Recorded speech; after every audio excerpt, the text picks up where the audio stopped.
Welcome back dito sa channel natin. Andito tayo ulit sa Pasig River Esplanade Project. Tingnan natin ang latest na progress dito, lalo na sa Phase 4 ng proyektong ito.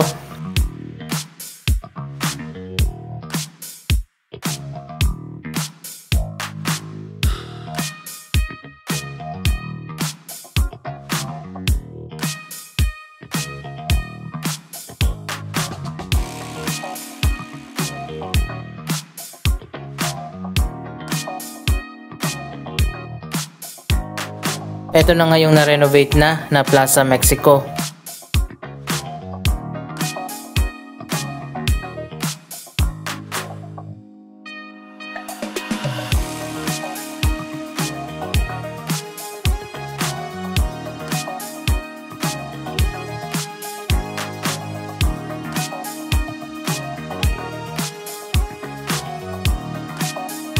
Dito naman sa likod may isang building na nagkakaroon ng restoration.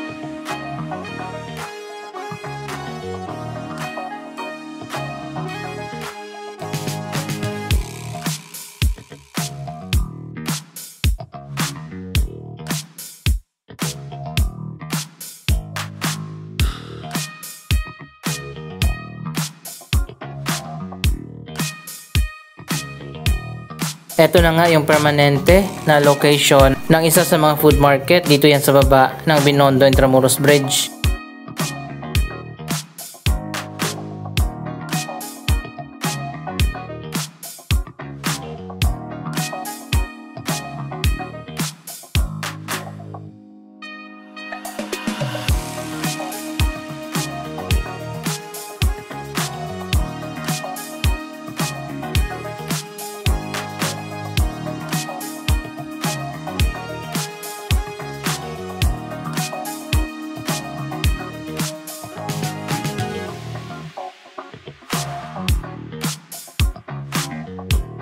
Dito naman sa Phase 3 ng Pasig River Esplanade, dito na yan sa likod ng Intramuros, may sariling food market din.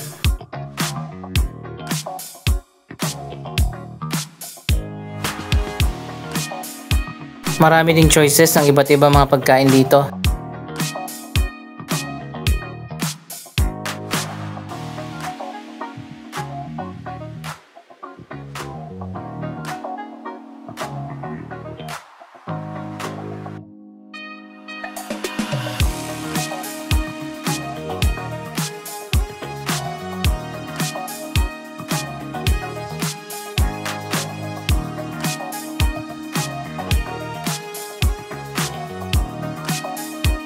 May mga table at upuan din, at meron pang trampoline para sa mga bata.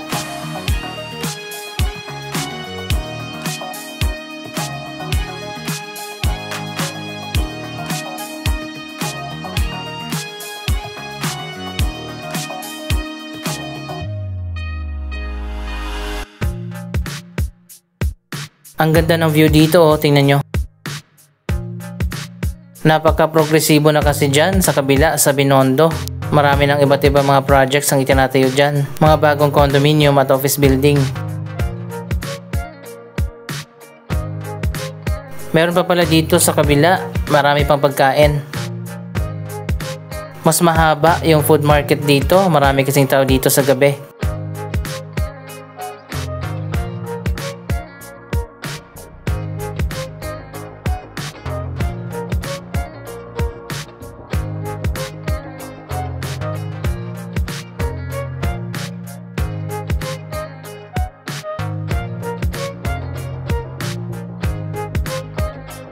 Marami ring table dito sa dulo. Napakahaba kasi nitong Phase 3 ng Pasig River Esplanade.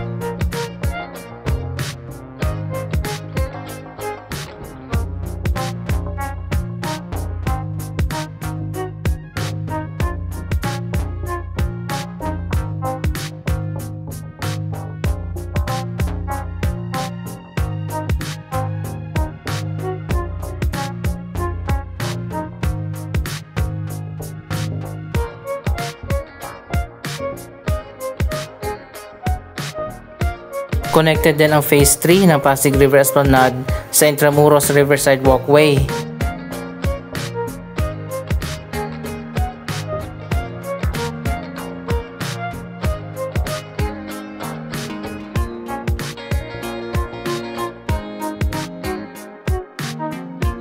Silipin naman natin ang phase 2 at pagkatapos niyan pupunta na tayo dun sa dulo sa phase 4. Marami pang basura ngayon dito sa ilog. Napakarami mga water hyacinth. Humalo na rin ang mga basura dito. Meron kasing inilagay dito na trash boom kaya naman naiipon dito yung mga basura.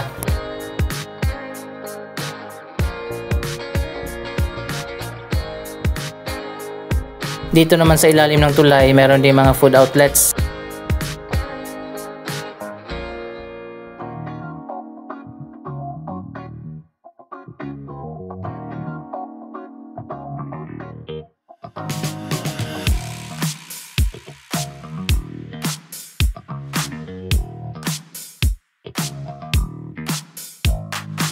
Ito na ngayong finishing dito sa kabilang dulo ng phase 2. Mas maganda na ngayon, mas smooth na itong ramp. Ganito pala yung magiging design ng phase 4 ng Pasig River Esplanade. Doon yan itatayo sa may bandang Loton hanggang sa Roseros Park.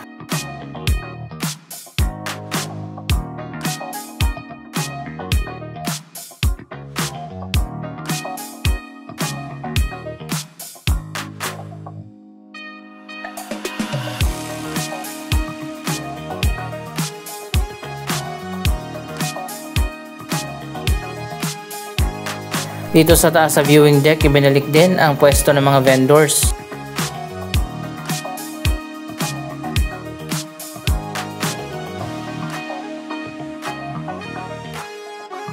Pero mas konti na sila ngayon. Yung iba kasi nandun na sa baba.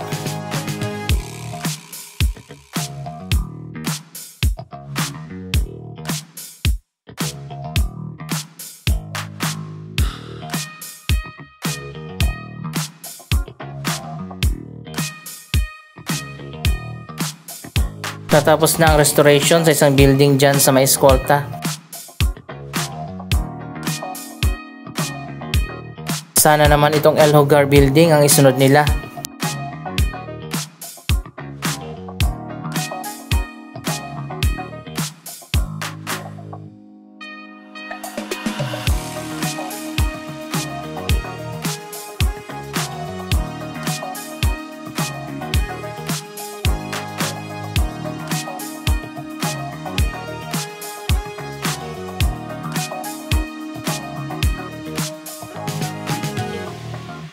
So ayun guys, may mga pagkain din na binibenta dito.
Mas maganda talaga ang design ng phase 2 kasi nga meron pang viewing deck.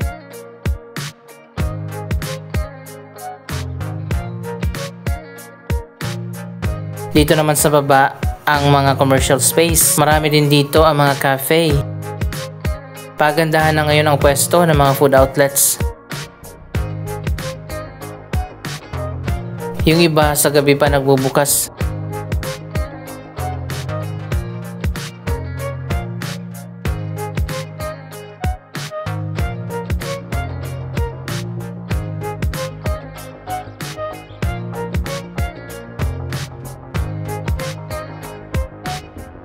Halos fully occupied na rin ang mga commercial space dito sa ilalim.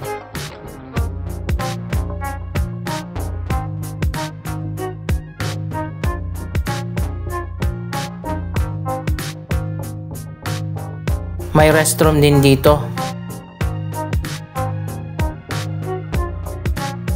Yung iba may mga table pa sa labas.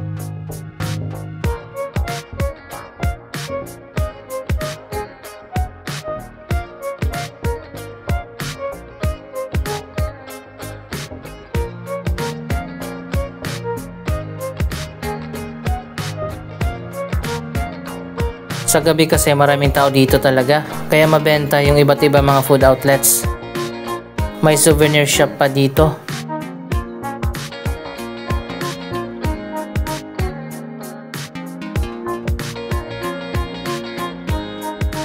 Magaganda na rin yung mga coffee shop.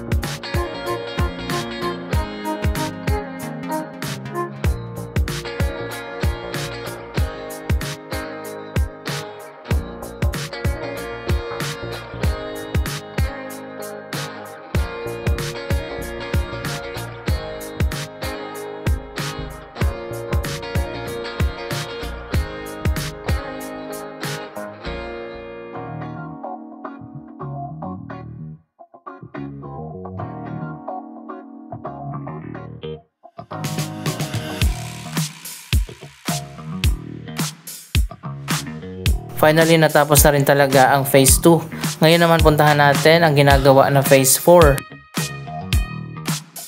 So ayun guys, nandito tayo sa MacArthur Bridge. Ayun, kitang-kita naman natin. Ito na ang latest na progress. Ba't nag-iba ang kulay ng Pasig River?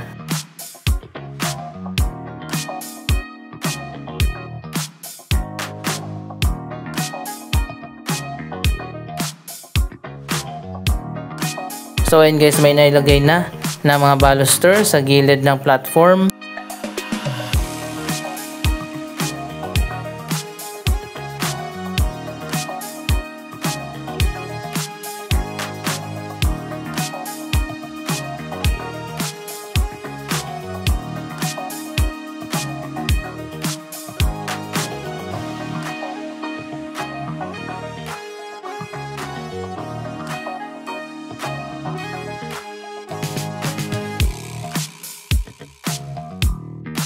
Connected pa lang Phase 4 dyan sa Phase 1. Dito yun sa likod ng Manila Central Post Office Building.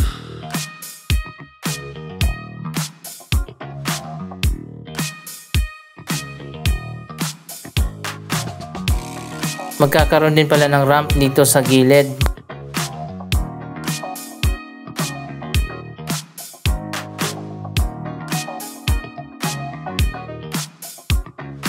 At mukhang ilalagay na yung mga pailaw.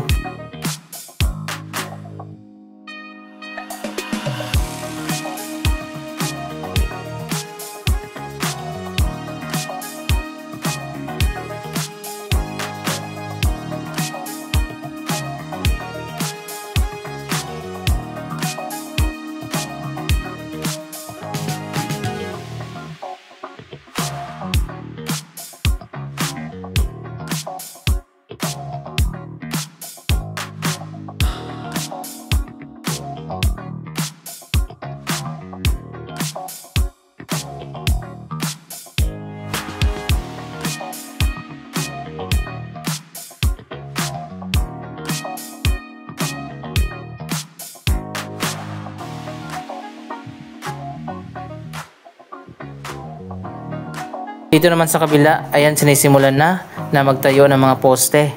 Dito naman yan sa may Loton area at didiretso nga yan hanggang doon sa likod ng Roseros Park.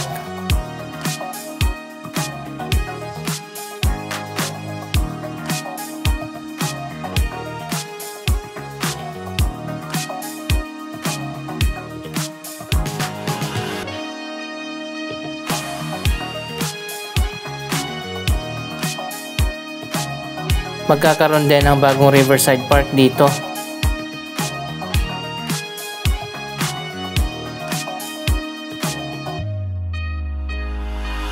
Anong masasabi niyo sa progress ng Phase 4 ng Pasig River Esplanade? Mag-comment lamang dyan sa baba ng inyong mga reaksyon. Maraming salamat sa inyong panonood. Huwag kalimutan na i-like, i-share ang video ito at mag-subscribe. Thank you for watching!